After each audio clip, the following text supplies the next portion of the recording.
If you go to Canada, you go to the land of the gold mountain, get all kinds of gold, and send it back home. You buy land, you buy food, and give a lot of money to your mother, your family.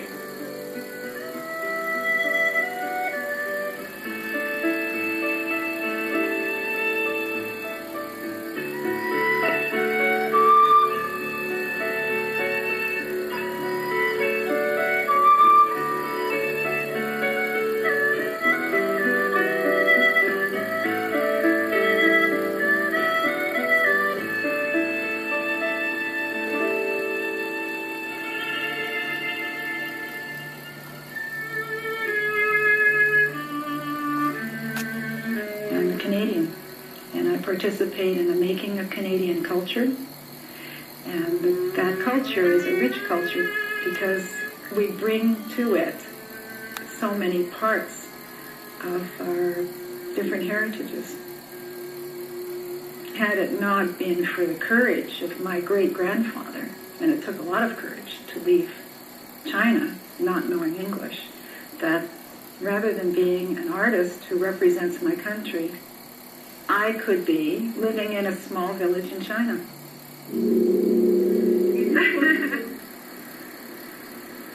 You want me to tell you how I first came to Canada? I came by boat. From home, from my own village. That boat take us to Canada. In Chinese language, they call it the Lam Yen Home, the blue funnel boat. All our kids figured on fast, at least 35 to 36 days for taking us from Hong Kong to Victoria.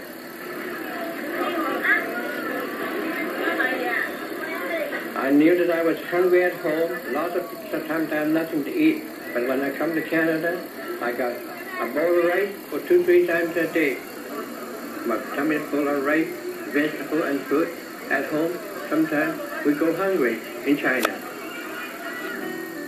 In the early days, Canada needed unskilled labor to do the dirty work. They hired indentured labor, hired these people from the Orient. Later on, the door slowly opened, so more and more came in. The white population was rather alarmed. They said, this is a white country. You know, we don't want too many Orientals to come in. One of the deterrent was to impose a head tax. They thought that $500, you know, when you have to take years and years and years to raise it, that would stop them. I work in a cafe. Ever since I came to this country, I've been working in a cafe ever since. One day when I come back to school, I got home, my uncle told me, we got a letter from the government. They want all your people from China, they want you to pay head tax. My uncle told me they want $500 to pay the head tax. I didn't know what they mean by head tax. I didn't understand what they mean by head tax. I was only between 8 and 9. You come into a different country and you have to pay as you go in, just like as you were going to the picture show. But when that didn't stop them, the only thing is to pass legislation to exclude them. And that's when the Exclusion Act came into force. The Chinese call it a day of humiliation. All I can remember, some of those kids always yelling at me behind my back and throwing stone at me, 2, 3 of them sometimes. They call me Chinky Chinky Chinaman, sitting on the railroad track, trying to make $1 out of 15 cents. Yes, it did hurt me, feeling very bad, but what can you do?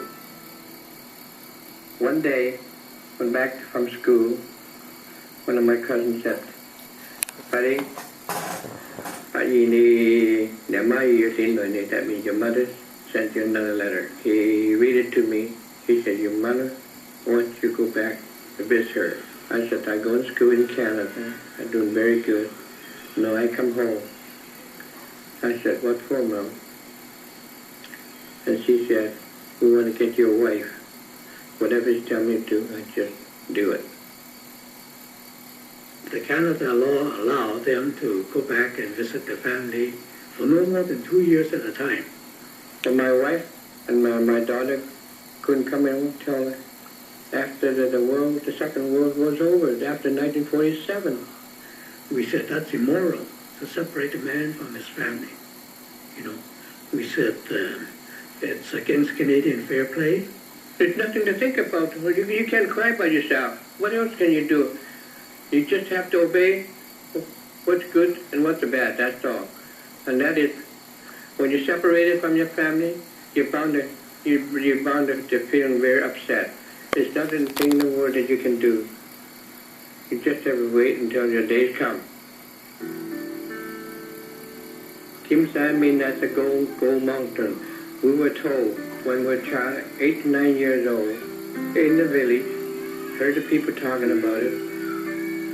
When I came to this country, Gold Mountain, I couldn't find where the Gold Mountain is.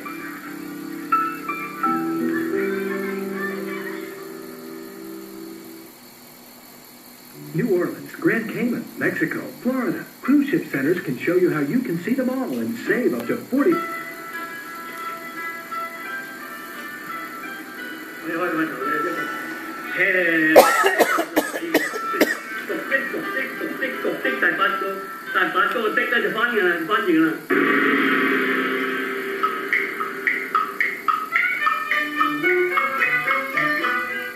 Chinatown was very traditional in the olden days. It has a lot more atmosphere than it is today.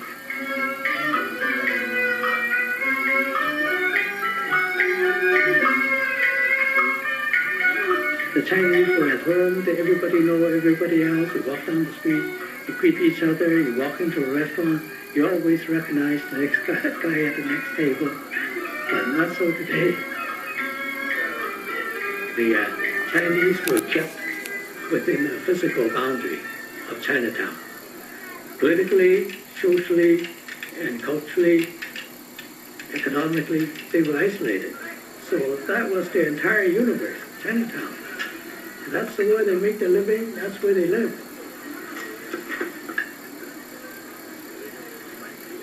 I was born in Victoria in 1924, and under the immigration regulations existing at that time, my father had to register my birth with the Canadian immigration authorities. He did so, and he was given a certificate which confirmed that I had been born in Victoria, but at the bottom of that certificate were the words, "This certificate conveys no legal status on the above." Now, you can imagine how I felt when I found out that even though I was born in Canada, I was deemed to be a non-person. When we received the call to serve when World War II came, it stirred up quite a bit of controversy in the Chinese-Canadian community. We had a public debate at the United Church. The community was divided. One faction said, no, we're second-class citizens. The government has no right to call us up and serve the country. Another faction, which I was the champion, said, no, the best bet is to go and serve now, and when we come back, we would have solid credentials to demand our full rights and privileges. Typical Chinese, everybody was shouting, everybody was in disagreement, everyone made up their own mind. It wasn't a unanimous decision made, but everyone had a chance to speak. And from there, they were given their own choice. Free! Fight the sinner! Free! March! Eventually, our group won out the debate, so we decided that's the course to follow. The Chinese contributed by rallying to join the ranks of Her Majesty's Armed Forces. Chinese community participated in organizing war bond campaign. We volunteered for an operation called Operation Oblivion.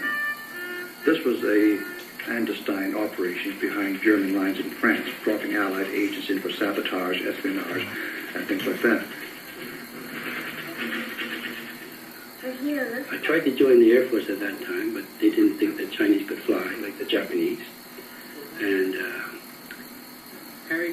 this British colonel came to interview me and asked me whether I would like to volunteer for service behind the enemy lines in Malaya. He's gone. He gone to heaven? Yes. Oh, sure.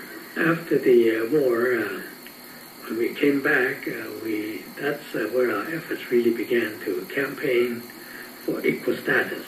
We write editorials, we drafted briefs to the various cabinet ministers, to the Prime Minister, requesting and urging the change of Canada's various legislations to recognize the full citizenship rights and status of Chinese Canadians. I voted for the first time when I was 26. Naturally, I felt very, very proud, to be able to participate in the full political process of Canada. This November the 11th, I am leading a group of Chinese Canadian veterans to participate in the Remembrance Day ceremony. And the reason why we're doing that is to show to the Canadian people that during the Second World War, Chinese Canadians did act honorably, despite the fact that the Canadian government did not treat us in an honorable way. If I had not joined to serve Canada during the war, I would not have had the opportunity to go to university because my parents were too poor. Without that experience, I would not have been able to become the first Chinese Canadian member of Parliament. I don't think that anyone could understand the surge of emotions that went through me when I took my seat at the United Nations. And I remember the first day I took my seat, one of the ushers came over to me and said, "I'm sorry, sir, I think you're sitting in the wrong seat. This is for the Canadian delegate." I said, "I am the Canadian delegate." When I first came to Canada, I worked at Success in Vancouver, Chinatown area. Success is a pretty well-known community organization within the Chinese community. We did serve a lot of Wakio who have never really integrated too well because they were in their 60s, 70s. They never had the chance when they came 40 years ago to learn English. Wakio is those Chinese who live overseas. But in literal sense, Kyo, it means bridge. You are not the host of that place. You are only a guest in overseas. And they were ghettoized. They're ghettoized in a place. They would have retained their own culture, the Chinese culture that was 40 years ago. And whereas in China or Hong Kong, the Chinese culture has moved on. Culture is a dynamic thing, and it changed. I think I have seen more lions dance or dragon dance in Canada than ever in Hong Kong. Between 1967 to 1972 was the golden age for immigration. In addition to allowing family reunion, it allowed a wider category of immigrants to come in, such as extended family. They went further and opened the door even wider by allowing independence. I'm more Chinese, I'm more Canadian, and also you can say that I'm less Chinese, I'm less Canadian. I think I'm a blended person.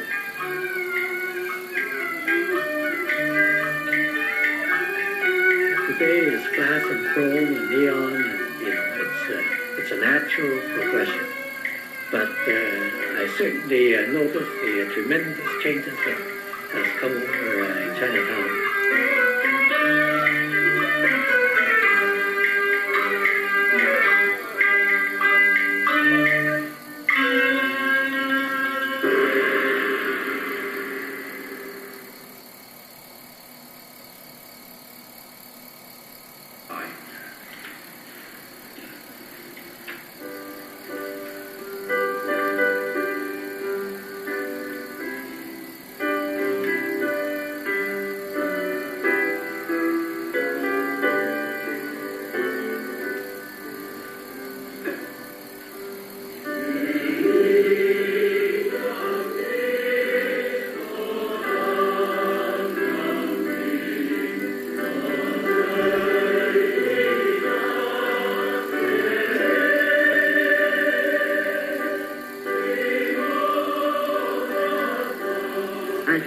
comfortable with Canadian friends, but yet I come to a Chinese church and I feel more comfortable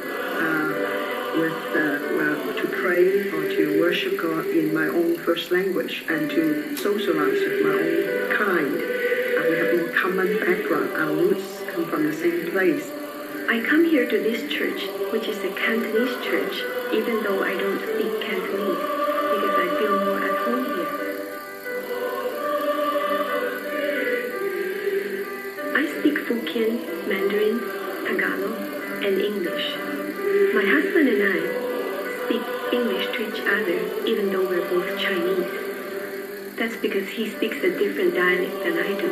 We speak English to our daughter, Allison, but we give her Mandarin lessons because we feel that it's very important for her future. Allison comes to Sunday school here. The teacher tries to teach her some Cantonese, but they understand.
Millions of them since that fateful day.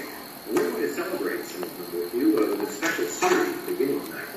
Mark Daly has the story of Bok Yi and Ken Lee, who arrived in the 1920s, whose encounter turned into a lasting friendship. Well, I came to Canada in 1921. That was sometime in July. The people in back in China at that time were talking about the golden mountain. So you go to the mountain and pick up gold. You bring it in gold. Everyone was talking about that. You got to go to Canada, the land of opportunity. I was born in 13. So my mother and I came out here in 1920 with my aunt. We went back to Minnesota. And so we're back here. We're back to a place called Boulder, Manitoba. 1997. That's what the part of the story there. 79-year-old Ken Lee and 84-year-old Bok Yi have been friends for almost 60 years. They both came to Canada in the 1920s, a time when there was gold to be mined, railroads to build, and always Chinese restaurants to work in. But first, there was school for Bok in Reston, Manitoba. And the kids in the school were so glad they didn't give them what? The thing of shaking butter. With the butter? Well, at first it was quite hard. And some of the kids was very nice, some of them were very tough. But for Bok, there was another problem to deal with. 2 years after he came to Canada, he was forced to pay the $500 head tax levied against Chinese immigrants by the Canadian government. Well, I didn't know anything about it, but it went along. I was just a, boy, having no much knowledge as it went along because my uncle paid for the whole shop, so I didn't fix too much about it. But I worked for about 3 years to pay back my money. At that time, I didn't realize much about it, but today, I think it was wrong. Ken, meanwhile, was also going to school, fishing and hunting, and avoiding an arranged marriage in China. After working in his uncle's restaurant for 2 years, he moved to Dorktown, Manitoba, where he met the man who was to be his lifelong friend. That's how we met.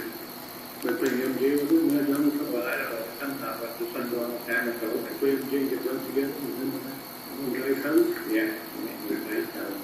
That's how we met. The two became good friends, so good that to this day, Ken is still the only one who could sort out Bach's marital situation. Actually, a third one could be done. The second way, you were big enough for that, right? And then you got too much cattle, Yeah, that's and right. you made the third one. Yeah. There's still a big one. Then you could go for it, right? One in China. Oh, yeah. And then, what was she then? She's still in China? Or here, already? You mean Chinese lake, the terrible act? Is she out with you? She's sitting there behind me in the picture. But when war came, the two were parted. Ken signed up for the Air Force and trained in the Queen Charlotte Islands.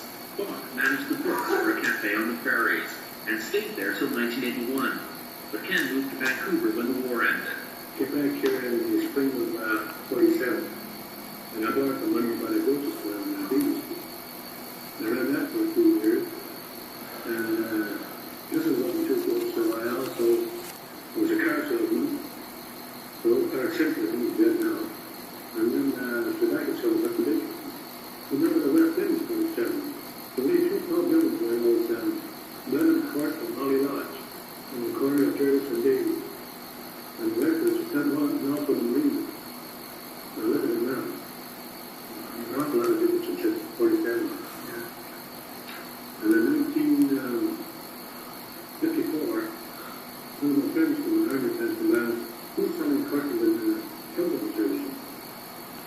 So either we had some experience with the flag and the airport, it's costing not that big. Different parts of the a beach up on Kingswood. And it was nice and it was pretty good spec to be here. And so I ran a couple of TV shops until 1970. And just sort of when I retired. Since then, Ken sold real estate in Vegas and timeshares in Hawaii. It's been a life spent moving and hustling. Even now, he regularly shoots his age around the bubble and plays snooker. Bach's been more reflective. Today, he owns a rooming house downtown and is active trying to get compensation for the old head tax. And he still sees his first Chinese wife who brings him food each week. For both men, Vancouver is now home. I like it out here because it's a beautiful country, and for simple reason I don't like the winter. Think about the biggest spot in the world to live in the country. It's in the city.